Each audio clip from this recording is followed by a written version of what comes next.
Okay, I will start this lecture by Bruce Goodall.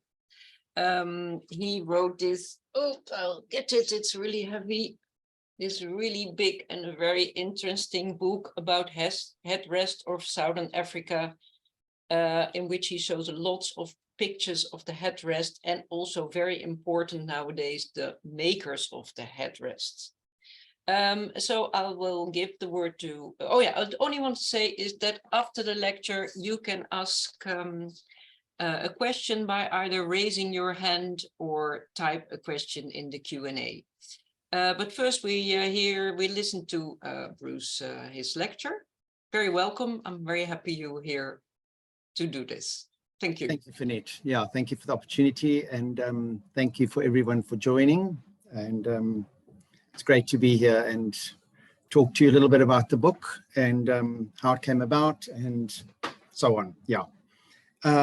So our book, Headrests of Southern Africa, The Architecture of Sleep, was published last year, came out towards the end of the year. And it features headrests from my collection and Frederick Zimmer, a French, a Parisian collector, headrests from his collection. Okay. I think headrests are found across Africa, in parts of Asia, such as China and Japan, and further out into the Pacific. So we probably all know that, but we've started with just a few slides of some of these headrests. In the top left, a Japanese headrest, then some Chinese headrests, a ceramic one in the corner on the right, a bamboo one in the middle left, then headrests from Papua New Guinea, down to the bottom left, that's also from Papua New Guinea. And then across the Pacific here, we've got two headrests from the island, from the Tonga people in the Pacific. Some of the oldest headrests known come from the tombs of the pharaohs, and that's one up in the top left there. That's an Egyptian headrest. And then most of these headrests following on that are from the Horn of Africa, from Somalia, Ethiopia, Kenya, Sudan. The two center ones there are Dinka from Sudan, and in the center right, that's a Rendili. The bottom four headrests are from the Congo. That's Mfino headrests. I don't know much about Mfino headrests, they're quite rare. And the little Yaka headrest next to Mfino, the bottom slightly left, very unusual Yaka headrest. The actual body of the caryatid is the headrest, is the platform. Whereas you can see with the Luba 2 on the right, the platforms are all on top of the person or animal, whatever. It's just something quite unusual about Yaka headrests. But Luba headrests are very beautiful, of course. Yeah. Now we talk about, these are headrests from Southern Africa. Mwila up in the top left, Himba headrest next to that. And that's the region where I first started collecting headrests. I've done a number of field trips there. And really, I didn't even know much about headrests when I first encountered the Himba and Mwila people. Anyway, then we're going on, we've got Shona, Tsonga, a headrest on the right there that I bought as a Tsonga, but it's in our book as coming from KwaZulu-Natal. It's one of those hybrid headrests where one doesn't really know, it's an early collected piece. Then down in the center column, we've got two Intwani headrests. They are in our book from the Limpopo area of Southern Africa. Next to that, the middle one, the zoomorphic headrest, that's a Pedi headrest. To the side of that, Swazi headrest, and the bottom are four Zulu. And we just see a kind of a variety of forms and shapes. So for our book, we zoomed in on three regions of Southern Africa. The Limpopo, Eswatini, and KwaZulu-Natal. And Limpopo, we have the Ntwani people, which are not very well known by collectors or even within South Africa. I think they're fairly unknown. They're a small polity and similarities to Ndebele, but they use headrests where Ndebele don't. Then we have Eswatini, which is the old Swaziland. And I'm actually going to talk in this lecture, I'm going to talk more about, just call it Swaziland. But for our book, it was, we had to use Eswatini. The name was changed a number of years ago by the Swazi king. and Eswatini means the place of the Swazis. So it's actually in Siswati rather than English Swaziland. And then KwaZulu-Natal, we have 3 major regions. Most of the headdresses are from the Msinga area in central KZN, and then some from Nongoma, which was more the heartland of the old Zulu kingdom, the Zulu empire, let's say. And then Bergville is actually a headdress of the Amangwane people, who also speak isiZulu. They speak Zulu, but they don't see themselves as Zulu. And this is actually one of the reasons we've actually done our book regionally rather than saying Zulu, Mtwani, Swazi, because it's not everybody within a region sees themselves as Zulu. This is particularly for KwaZulu-Natal. Yeah. So here we just, our 3 regions and just some owner photographs from the region.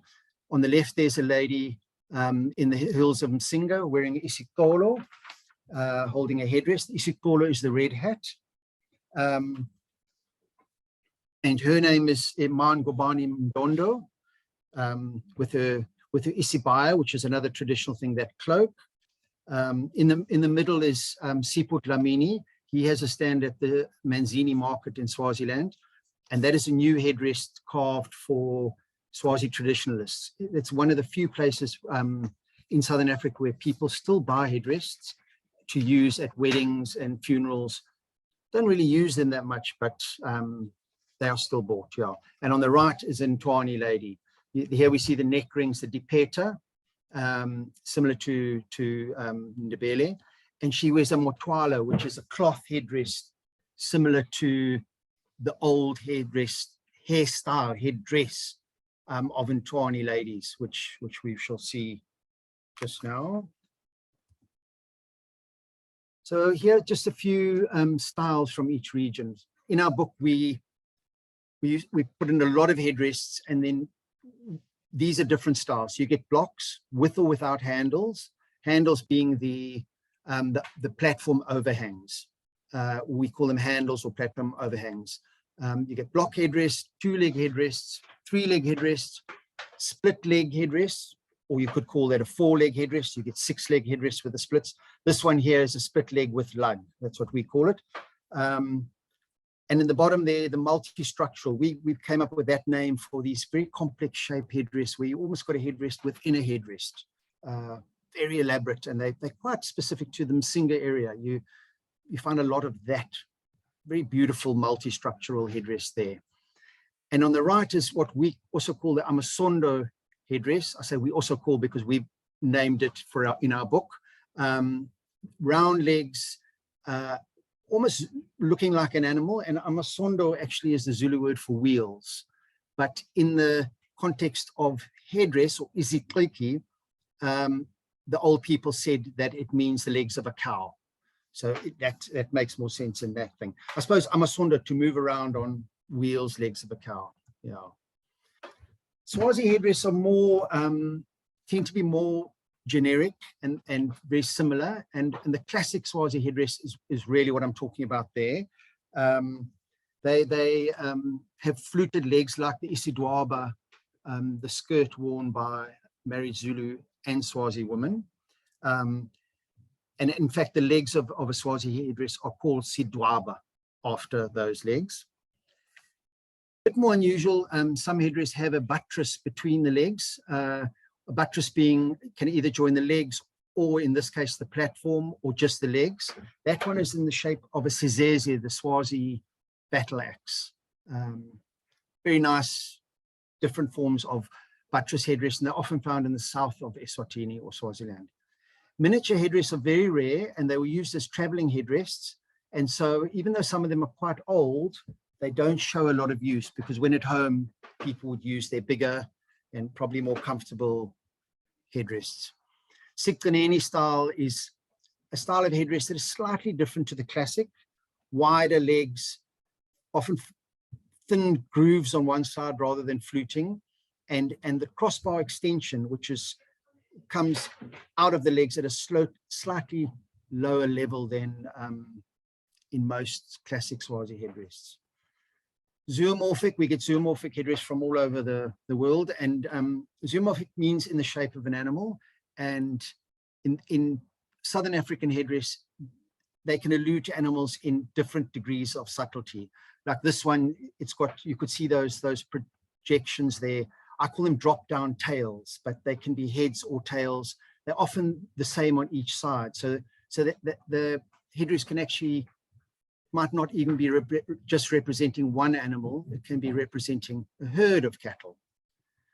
And then amasumpa are these bumps or raised knobs on a lot of headdress and other items from KwaZulu-Natal, and they're seldom found on Swazi items, but sometimes in the south of Swaziland we do get Swazi amasumpa headdress. And I have a few in my collection, and what is interesting is that the lug, the sibono, on a Swazi headdress, the lug is called a sibono. It means the navel, and it seems to push in and make the platform into two bellies. That's very distinct of Swazi amasumpa headdress. Mtwani headdress are completely different. They're smaller and more rectangular in shape. They almost the size of an Ethiopian headdress, let's say, or an Angolan headdress. And you get two major types. You get the angled blocks, like these two on the left, which can be, you know, there's slight variations, but I love them. You can see they get different wear. They're all quite unique. And then you get a multi-layered type of Mtwani headdress. They've got a distinct pillow part, a distinct base, and the body of the headdress is slightly thinner, and it can be cut out with windows or a number of openings to create columns. So that is, yeah, that's basically the kind of thing you get with Mtwani headdress.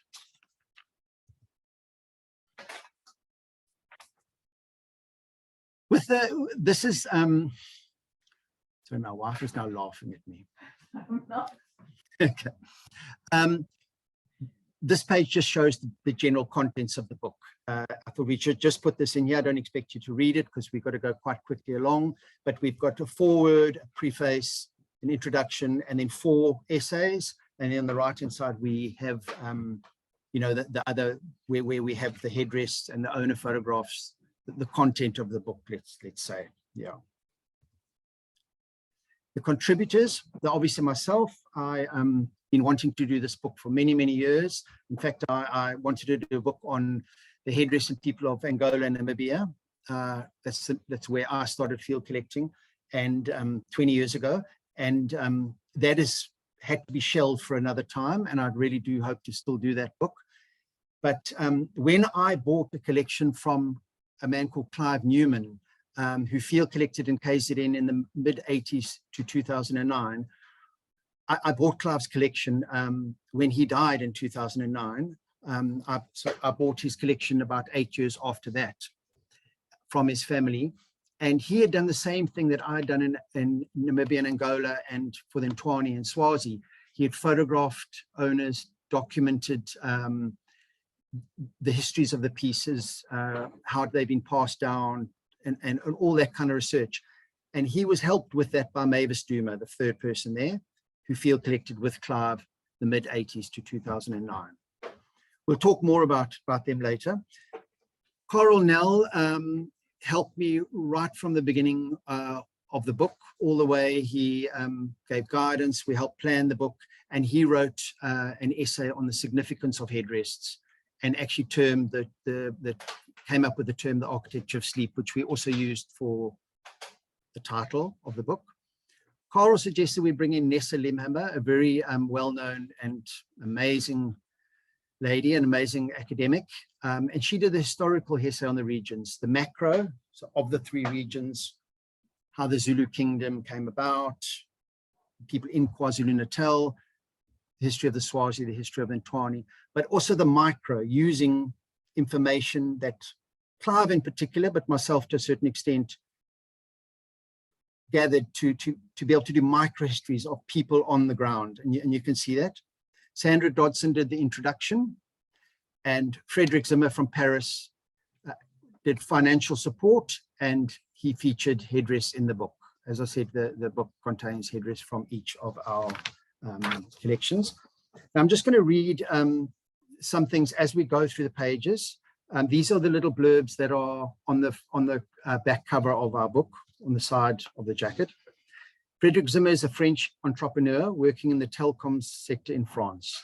After having collected several hundred Swazi and Zulu headdress over a 20-year period, a trip to Eswatini and South Africa in 2019 allowed him to finally discover the countries of their origin.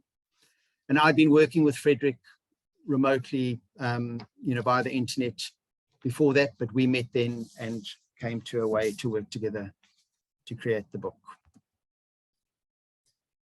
So I did the foreword, and I was responsible for putting all my notes and Clive's notes together to create the body of the book. And this is a little extract from my my foreword, and the picture is me in Eswatini a few years ago, and that's a carver, Magayisa Mdluli, very good carver. He lives way on top of the mountain in a very remote area of Sikpaneni. So that's Magayisa Mdluli and his wife with me there. So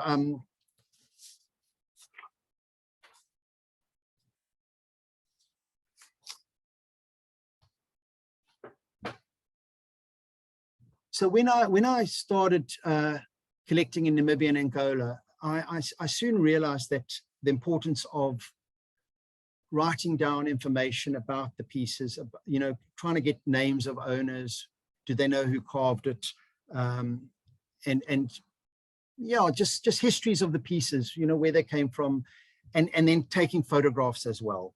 And this is, I revisited Magayisa Mdluli. I've been to him 3 times. It's about an hour drive by 4x4 up a mountain to get to him. It's really quite hard work, but it's amazing up there. The last time I took him the book to show him the book, and he's very blind now. He's over 90, and he couldn't see the book very well, but he loved all the cake and the Coke and everything I brought him, and that was it was very nice to be with him again. So these are little extracts now from the body of the book. As I said, Clive Newman passed away in 2009, and I managed to get his collection, his notes, his photographs, to purchase them from the family, because I saw them as very important historical research, and his collection should not have been decimated and his notes not used. But this little extract, we did a few-page essay from him in the book. From in 1999, he did an exhibition of Zulu headdress of the Msing district in KwaZulu-Natal at a gallery in Port Elizabeth in South Africa in the Eastern Cape, and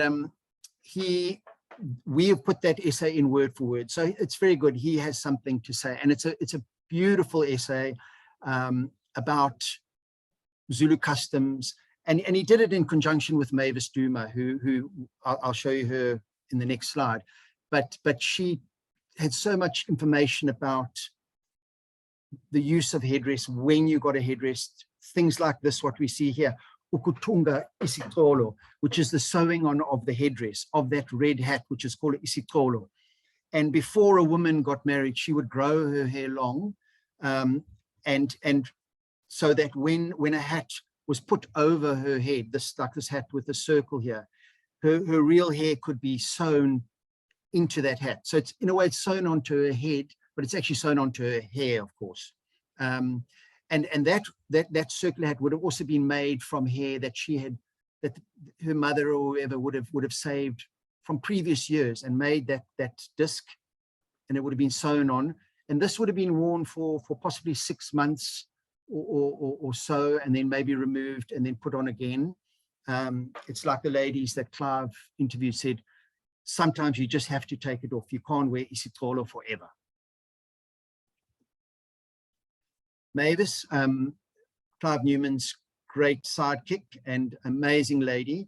There we see her crossing the Tugela River in Msinga, and with a headdress, the only one that they found with wheels. It's a 6-leg wheel headdress. It's a beautiful piece, yeah. And the writing, there's an extract from her. She did a little piece in the book called Climbing Mountains and Crossing Rivers. And that's what it is in Msinga, you know, hunting the pieces, climbing mountains and crossing rivers. And Mavis came and after I'd bought Clive's collection, notes, photographs, the whole thing, I invited Mavis down, and she came down to stay with us in Cape Town for a week. And we went through all the photographs that you will see in the book, and more, and the notes and everything. And we put it together. And what was so interesting is that in the owner photographs, you see things in the background. You'll see a pot or a meat platter or a stick or a pipe or whatever, and other more unusual things. And it's amazing that Mavis could tell me all about those, and I wrote about all those. So the book becomes more interesting. It's not only about headrests, it's about Zulu culture and life in the homesteads. Coronel, as I said, he was very instrumental in helping me with the book. He was the first person I approached when I thought I would like to do a book, when I thought I had enough to do a book.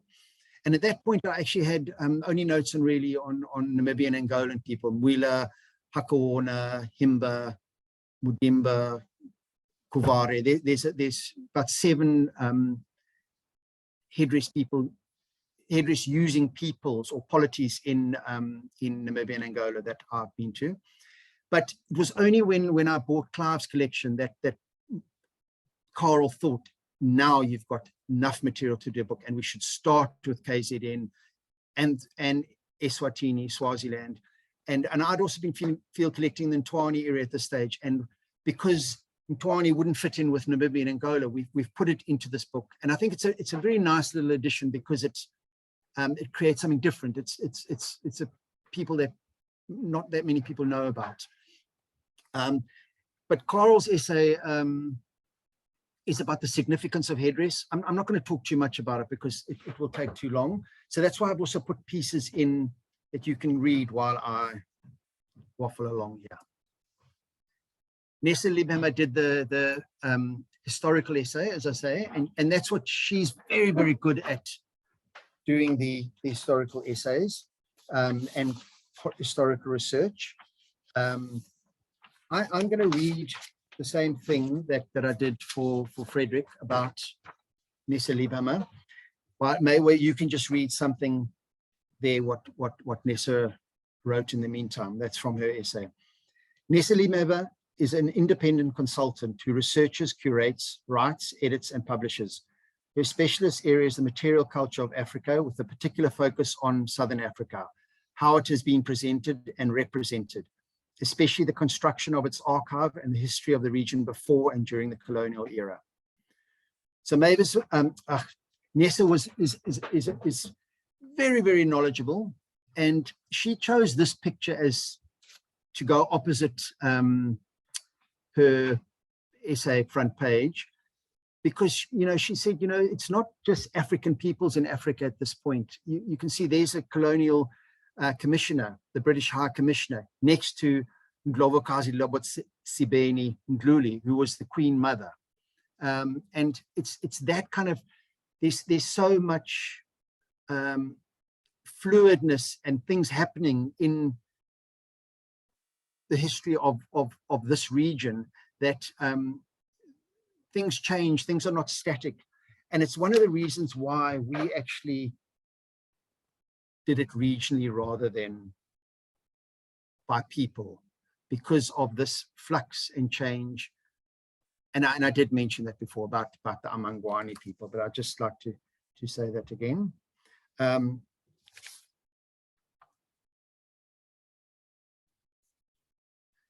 Then we get into the actual,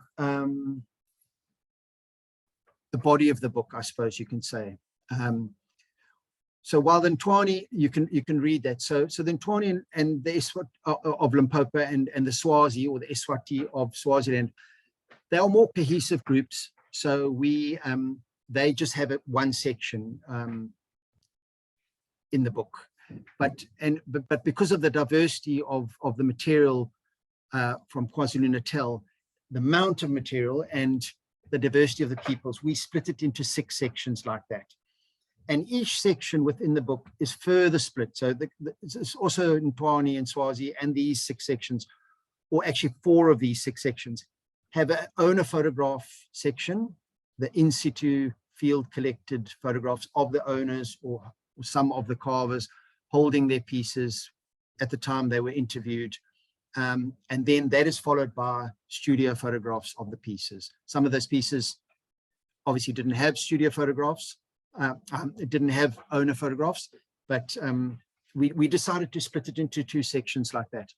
And in the book, there's over 400 headrests in the studio photographs and about 135 owner photographs. So it's a lot of material, but we wanted to create, let me just see here. We wanted to show prototypes, variation, similarities, and differences. And so in order to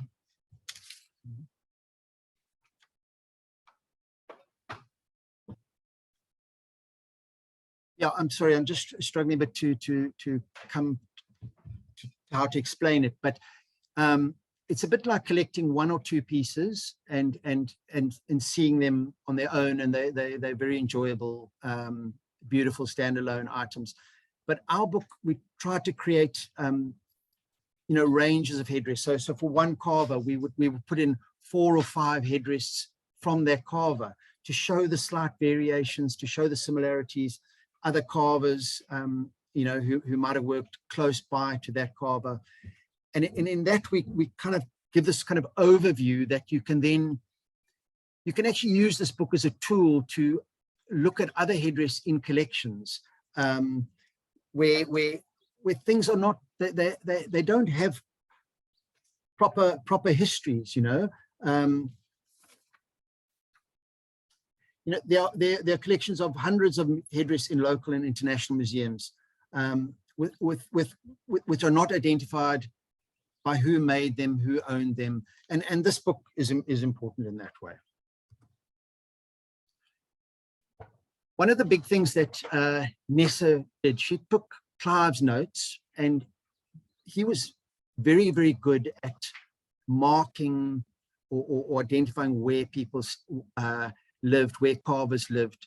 And for 4 of our regions, Northern Msinga, Southern Msinga, West of Msinga, and the Bergville area, where we had these kind of notes, we created maps, and you can see here in the ochre circles, they are the where carvers resided. So there's Mbekeni Mzolo. He was a very prolific carver in Msinga, and we identified 6 owners. So they are the white dots, 6 Mbekeni Mzolo headrests. And then you can see just north of is A4. That's where one of his headrests went. A6 slightly to the south, and so on. And we different carvers and different headrests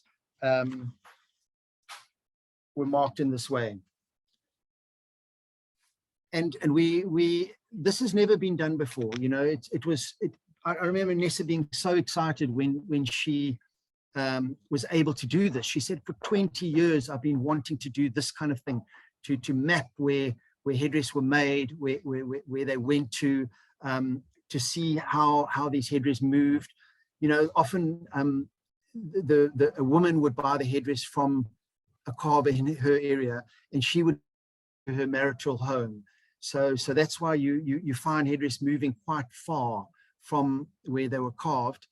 And not only that, but Zulus were polygynous, or the people in KwaZulu-Natal were polygynous. So a man with more than one wife, and his wives might have come from different areas. So in one homestead, you would find headrests from perhaps quite far afield, completely different. It's very interesting in that way. Yeah. Here we see some of our owner photographs, the start of it. And this is a Mbekeni Mzolo block headrest with a umakoti, or the image of a married woman on the headrest. And he was one of the few carvers who did that. And it's very unusual. There you can see Kamadladla Matetwa. You can see her with her stretched earlobes. She would have worn earplugs in the past, and the isipai, which is the cloak over the shoulders and arms. And so there's a lot of owner photographs, and there's a lot of slides. So I can't take too long on them, but you can see the kind of thing that's in the book. There's that same lady, Mangubani Madondo, with her headrest. Two more people from this area of Msinga. And just what I want to say here is just how we identified northern and southern Msinga was actually the Tugela River.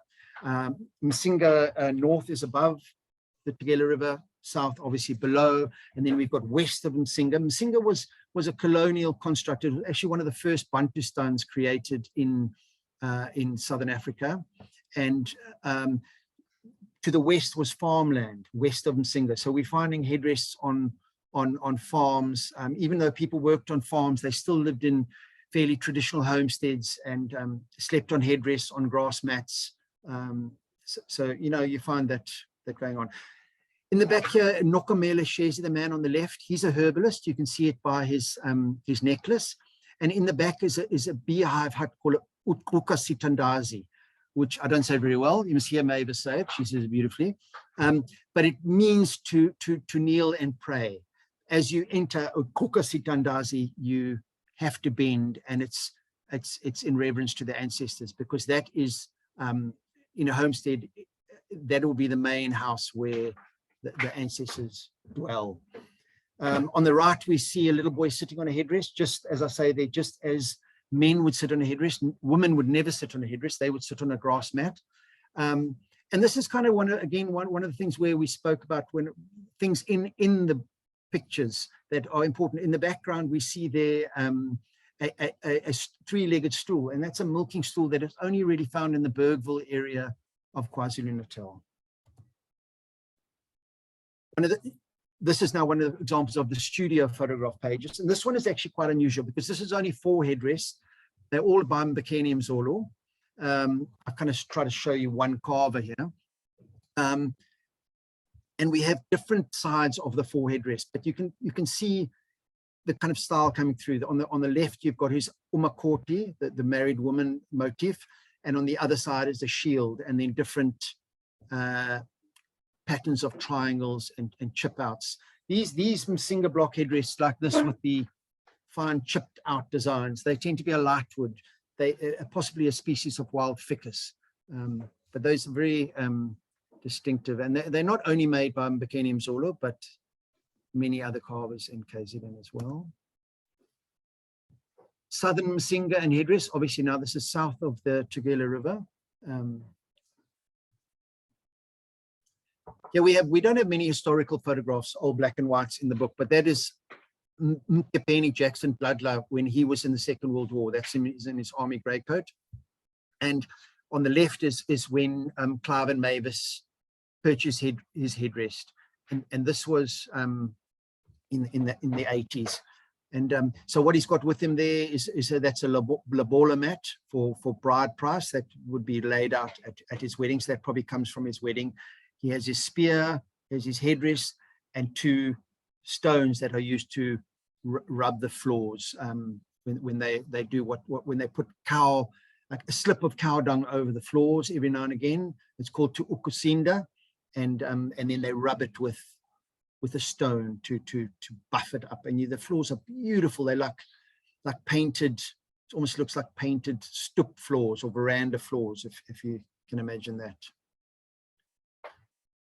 Beautiful photo on the left there with the gogo. She's making a beer strainer, and in the back, the pot is an imbiza, which is a beer brewing pot from KZN, but they found quite widely in Southern Africa. And this again, what we see in the pictures at the back there, we see meat platters, and directly behind her, that is her ibogizi, which is a kist, and that comes with a woman too. There was taken with her from her parental home to her marital home, and ibogizi is the same name as a coffin. And Mavis said to me, it signifies that going with her ibogizi. It's not a coffin, but it's just got the same name. She is going with that thing. She is going to her husband's new home or her new home until she dies. It's quite an interesting little story, yeah. On the right, we have the headdress that comes from the cover of the book. And that's how it was found by Clive and Mavis, abandoned on the side of the homestead. And it's quite an important headdress because it shows how many of the headdress in the book or in Southern Africa might have ended up if they hadn't been collected or they hadn't been looked after. And the reason that headdress are abandoned is that they no longer have meaning for the family anymore. The owner might have been the grandfather. I think it is the grandfather, the grandmother in this case, has passed away. And it is only when the items no longer have meaning for people that they will discard them or they will sell them. You know, it's a bit like, I was speaking to someone about it. It was a bit like your grandfather's rocking chair or their wedding dress or your mother's wedding dress. At a certain point in life, you don't want to keep it anymore. And then you sell it or you give it away. Mashi Damodladla was one of was known as one of the best carvers in his area. And this is the kind of thing where we're showing prototypes, which I love doing and I love collecting in this way. You know, you've got the more multi-structured headdress, the top two, perhaps all three of those on the left. And then on the right, Mashi Damodladla also did a very distinct style of headdress. It's like 6 legs is a normal one. There's a number of them in collections. I'm sure some of you will even recognize them. But what's interesting, the legs are slightly offset. So they're not straight with the sleeping platform. So they look like they're walking. And he's such a good carver. He's done it with all his headdress. It's not a mistake. It's a very intentional thing. Yeah, very interesting. West of Msinga. So you can see here is what I said, West of Msinga is west of the old Msinga area. And this is an area of farmlands. The Mamtolo Zikalala, she holds a Mashayimpi Slatshwayo headdress. He did these really big multi-structured headdress, very beautiful headdress. And I've got again a number of them are featured in the book to show that prototype. And I think this type of headdress, you know, it would be useful to compare other headdress with, and maybe attribute those headdress to Mashayimpi Slatshwayo, because it is distinct work. You know, one has to be a bit careful about saying, oh, that headdress looks like that one by that carver, and immediately saying it is. And that's why when we in the book, when we're not sure, we've always said carver unrecorded.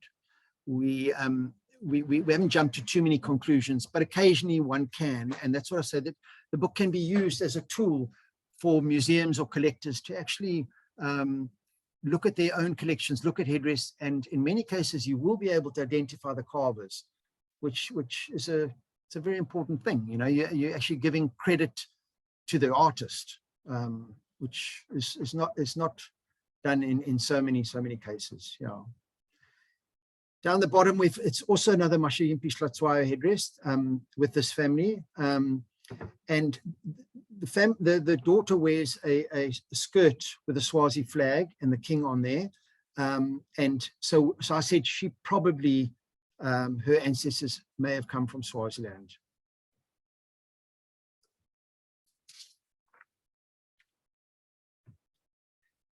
At the back there, again on the left, we see the big Utkuka Sitandazi, the beehive hut, and it's just a beautiful photograph of the lady and her grandson.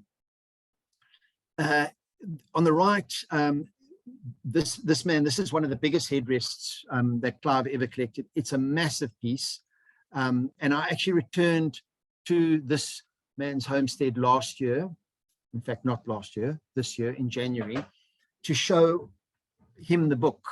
But unfortunately, he had passed away, so I showed his wife the book, and I actually have a photograph of her with it. But we'll tell you a little bit more about that journey of taking the book back right at the end. Mpuli Mkunu was another carver, very prolific, beautiful headdress, very precisely carved. And one can definitely say that a headdress of this form in another collection would be by Mpulu Mchunu. No one did headdress quite like this. So this is a good one of those, you know, to identify carvers. Bergville owners and their headdress. So the Bergville area is to the even to the further west, up against the Drakensberg Mountains, and in the Bergville area we get the Amangwane people. They speak Zulu, but they are not Zulu. They are Amangwane, and they the history of the Amangwane people is written in Nessa's essay. So I won't go into that, but you can see here. I said in the writing that these flowing walls were actually to protect the homestead from the icy winds, because they are right up against the Drakensberg. And what's typical about Amangwane headdress is that they have no platform overhang. They end right there at the legs, and very square legs normally, and they often have buttresses. You can see there's buttresses or bars joining the legs. Here we have two more Bergville photographs. The old man on the left, you can see the Drakensberg in the background there, and a very unusual long headdress, but the same thing, ending at the platform, no platform overhangs. And there he sits on a three-legged Bergville milking stool, which is, as I said, is very distinct to this area. And in fact, there we see one in the photograph on the right as well. Above the lady Matlope in Tambo, you see a cow horn above the door there against the thatch, and that would have been placed there because that cow would have been ritually slaughtered in reverence to the ancestors, and then it would remain there. 4 Bergville headdrests. These we call these weathered and worn. I did a couple sections in the book where we took these really old pieces that have started to look almost like sandstone. They're so weathered. And Mbiwa Zakoti was a very prolific carver, the headdress at the bottom left. And that was, you can see, you remember on that first lady with the walls, her headdress was similar to that. And what we put for a lot of the other carvers, we've actually put carver unrecorded. When we started doing the book, if we didn't know the carver and we were writing the provenance of pieces or the histories of pieces, we wrote carver unknown. And just before we actually went to print, me and Nessa sat for 7 days doing the text edits. We got into a bit of trouble because we did too many text edits. But anyway, we won't go into that more. But Nessa said to me that carvers are not, it's not a case of the carvers are unknown. These carvers were known to some people. These carvers were known to the people who bought their headdress. So it's the fact is it's carver unrecorded. So we changed 400, well, no, it wasn't 400 because we have some carvers, but a few hundred labels to carver unrecorded. And I think it's much, much better. So then we've got really out of the areas where Clive and Mavis collected, where they took the owner photographs. So here in these last few sections, we don't have any more owner photographs. So these are from the Nongoma and the surrounding regions, and which is more the heartland of the Zulu Empire. And here we have a lot of headdress with Amasumpa, the bumps pattern, raised bumps, and a lot of 3-leg blocks, headdress like that. So there was just one page on Nongoma. We have another section in the book called Early Collected. And these were mostly headdress that were bought in European auctions. Basically, they were taken back by colonial officials, returning soldiers, you know, that kind of thing, to Europe and to England in many cases as well, from Southern Africa. And so they tend to be very old. Most of these headdress in this section are at least 19th century, if, you know, a little bit early into the 1800s. Not early 1800s, earlier into the 18th century, into the 19th century. Beautiful shapes. These 3 on the left, I'll just quickly, we put them under KwaZulu-Natal. Many people think they're Tsonga, some people call them Northern Nguni, some people call them Zulu, but a few similar headdresses were collected in KwaZulu-Natal, and we have included them in our book. So that's the end of KwaZulu-Natal. I know I think I'm going on quite long, but so I'll go a little bit quicker. But Eswatini or Swaziland is where I took these photographs are mostly my work and my records of people and carvers and things. The three photographs down the bottom there, those were actually taken by some by Bill Dewey and some by Gordon Crawford. So those three are not my photographs. But on the left is Mbagamanzi Nzimanzi. He's a very well-known carver in the north of Swaziland, and I visited him on a number of occasions. And he has very distinct headrests, which can be, again, headdress of that form can be attributed to him. I also did a lot of research in the area Sikhaneni, which is, as I said earlier, is in central Eswatini. And there you see Lozinyanga Zwani, the lady on the left with her grandson, and two headdresses, one which belonged to her husband and one which belonged to her mother. And on the right, there's Magis Mdluli and Tubile Mdluli, who is the carver I was sitting next to right in the front, which is, when I talked about my introduction. And he was a very prolific carver, and in fact, the whole family, he had nephews, his father taught him to carve.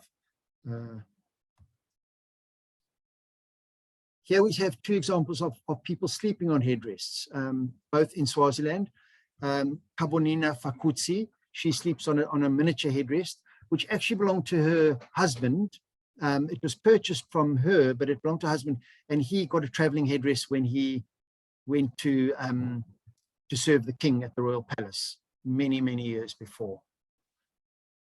And on the right, Samson and Dluli headdress with Mashonkani Dlamini sleeping on it. And just quite nice to see this, because always that it would be slept on, people would sleep on a grass mat. People often say, I stopped using my headrest when my son bought me a bed, or my daughter bought me a bed. You never sleep on a bed with a headrest. It's just, a hard thing, and a soft bed, it just wouldn't work. A headrest and a mat go together. So just some headrest forms. These are examples of buttress headrests. Some quite nice different examples. The two on the right are the Sizeze, the battle axe form, and the other two slightly different. Classic Swazi headdress, as I said, these are the headdress that most of us know as Swazi. You've got the fluted legs flaring out, the sibono, the navel, and the sleeping platform almost seemed to come through the legs like a mortise and tenon joint, rather than resting on top of the legs, like examples from KwaZulu-Natal. So then Twani people, as I say, are very a small group of people from the Limpopo area of Denelton. It's also called in Twani, just north of Pretoria. It's only about an hour and a half from Pretoria. And in Twani, women wore clay hairstyle called a klopo, which you see on the ladies there on the left.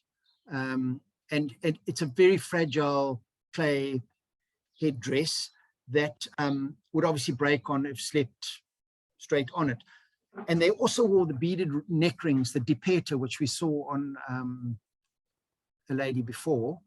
So there's a very small place between where the klopo ends and where the dipeta start. And these Ntwani headdresses are very thin, and they fit just between there. I mean, they're quite radical. It's very strange to think that people can sleep on them. And I asked ladies, was it difficult for you to get used to sleeping on? And most of them said yes, it was, but they got used to it. And the one lady said, yeah. And then when she got old, she found it difficult again, and then stopped using it. But there we go. Just quickly, that fireplace down the bottom, that shape is called a sabeso, and it's found in the floor either side of the entranceway of the lapa in front of Ntwani house. Ntwani houses are brick-built houses with clay courtyards in front, or lapas, and they have that fireplace design. And that fireplace, that sabeso design, is found in a number of Ntwani headrests. two more beautiful shots of people in their headrests. The man and wife on the left and his wife on the left are harvesting groundnuts or peanuts at their farm, at their homestead. And he holds a headrest that was carved by his father, Selo Matabati. And there in the middle there above the top ID document photo is of the carver, Selo Matabati. And down below is the lady on the right. That's her ID book. And you see in the 1980s, she wore the klorpo hairstyle, the clay headdress or hairstyle. And when I took this photograph in 2011, she wore the motwala, which is the cloth version of that. And again, beautiful photographs. You see the pots in the background, the clay pot for beer, the big poiki pot for cooking, for feasts, that kind of thing. This lady on the left, Dicheko Monyadiwe, she was still wearing her dipeto neck rings and all her other jewelry in 2012. And this was very unusual because she, I asked her why, and she said she had a visit in a dream from an ancestor who told her that she should continue to wear them. And the lady on the right, that's her headrest and her mother-in-law's. So, you know, two generations of headrests. These are just pictures of Mtwani headrests. So you can see they're quite different. The three on the left, by a school of carvers, because they're by two different carvers, but they work closely together. And the bottom one, the carver's unrecorded, but it's possibly by one of them. And there we see the Sebeso, the fireplace design coming through. These, I'm coming to the end now. These are some images taken when I took the book back to KwaZulu-Natal and Swaziland at the beginning of this year. In June this year, we were going to do an exhibition at the Irma Stern Museum in Cape Town. We were going to do it on the book and the headrests and whatever. And the ethics committee of UCT, who runs the Irma Stern, is run by University of Cape Town. They said I should go back and show people the book and get it signed off in a way. So I spent a week, some of it with Mavis, some of it with a friend in Swaziland, going back and locating as many homesteads as I could. And it was very, very positive. People loved it. Many of the original owners, the people depicted, had passed away. The lady on the left, that's her in the book. So she was very much alive. And you can see her there, and that's her daughter.